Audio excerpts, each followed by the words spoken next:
In this morning's Health Watch, the causes of strokes. Vice President Joe Biden's son, Beau, the 41-year-old Attorney General of Delaware, suffered a minor stroke yesterday. Doctors say that he's recovering in a Philadelphia hospital this morning.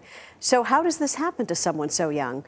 Our Dr. Jennifer Ashton is here with more. Good morning, Doctor. Good morning, Maggie. First of all, what is a mild stroke? What does that mean? So also known as a transient ischemic attack, or TIA, or a warning stroke. So it's a mild stroke where the symptoms come on suddenly, but then they completely resolve. And about 1/3 of patients who suffer a mild or minor stroke like this then will go on to suffer another stroke in the future. So it is a warning sign and usually prompts aggressive diagnosis and treatment so that you can hopefully prevent the stroke in the future. How? How can you use that warning to prevent a major stroke? Well, basically two types of strokes, those caused by a clot or those caused by a bleed. And probably a lot of what was going on yesterday involved a lot of diagnostic tests to find out what type of minor stroke Mr. Biden had. Once you find out what caused it, then you can really tailor the treatment in terms of prevention in the future. And again, that's evaluation of the heart, evaluation of the big blood vessels in the neck, sometimes certain medication, but hopefully prevention of that future stroke. He's only 41 years old. Is it common for someone that young to have a stroke, even a minor one? Not as uncommon as we think. We typically think of strokes affecting the elderly, but it is the third cause of death of men and women in this country.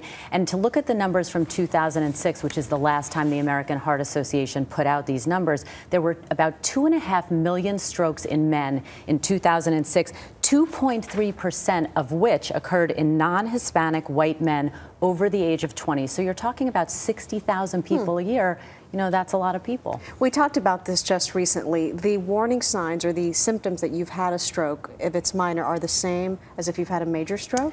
Yeah, they can be. And very important for people to know this because you want to seek medical attention immediately. Time lost is brain loss. So you want to look at things like sudden numbness or confusion, things that come on right away, a difficulty in your vision, a loss of balance, or severe headache. If you have those yourself or if someone around you has them, you want to activate the 911 system, get them to an emergency room immediately because certain type of clot busting medication needs to be given in a narrow window of time so you don't lose brain function. Even if it's a minor stroke and you feel fine? Absolutely. You don't want to make that decision in hindsight. You want to be aggressive and get out ahead of it. All right. Dr. Jennifer Ashton, thank you very much. A lot happens early on The Early Show, weekday mornings on CBS.